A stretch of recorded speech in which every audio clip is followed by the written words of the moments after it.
Le cardinal Maurice Piat a été ordonné prêtre à Rome le 2 août 1970. Puis, en janvier 1991, il a été nommé évêque coadjuteur du diocèse de Port-Louis par le pape Jean-Paul II, avant d'en devenir le titulaire le 15 février 1993. Le 19 novembre 2019, il a été élevé au rang de cardinal par le pape François. Or, en 2016, à l'âge de 75 ans, le prélat a soumis sa démission.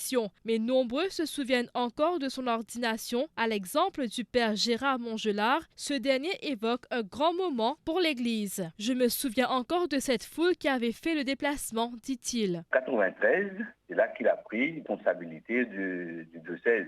Je revenais pour être ordonné. Donc j'étais avec Jean-Marc Boissaison, les deux premiers prêtres qu'il a ordonnés. Alors, je me rappelle très bien de notre ordination et aussi de son ordination. C'était à Marie-Reine de la Paix.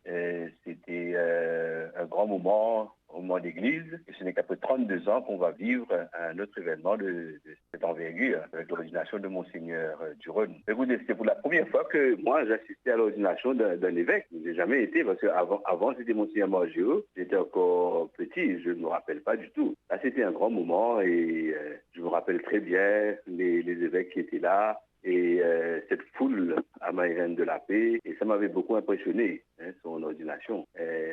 Voilà, je vois un bon souvenir de ce moment-là, et nous allons revivre ça 32 ans après. C'est quand même extraordinaire pour l'Église, c'est un grand moment d'Église. Ce fut une cérémonie très émouvante et impressionnante pour le père Patrick Fabien. Oui, j'ai vécu celle de Monseigneur Margéo aussi. Non, mais là, j'étais enfant. Qu'est-ce que ça me revient? Vous savez, c'est très émouvant. C'est très émouvant. C'est ce qui est, dont je me souviens pas exactement de tout, mais l'évêque de l'océan Indien était présent. C'est surtout ce qui est impressionnant, c'est que il y a 4 ou 5, 6 évêques qui lui imposent les mains. Et l'autre aspect, c'est quand même quand l'évêque, il doit comme pour le prêtre, non, il s'allonge. Il est allongé complètement avant de recevoir l'ordination. C'est ce signe d'abandon devant le Seigneur. Alors que le père Laurent Rivette était lui encore un jeune scout à l'époque.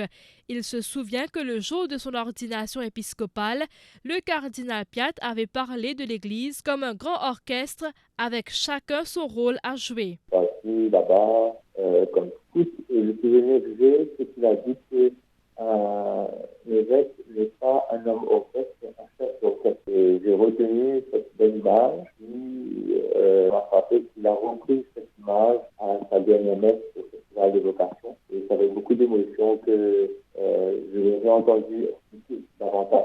Mais j'en avais pas trop compris, mais j'avais retenu l'image.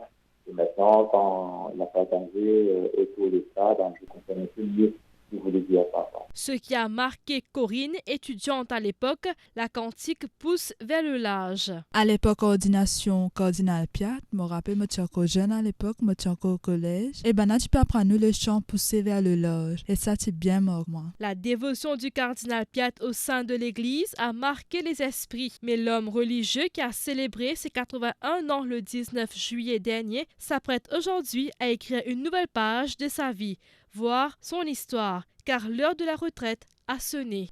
Pour plus de vidéos, cliquez sur like, abonnez-vous en cliquant sur subscribe et activez la cloche de notification pour rester informé.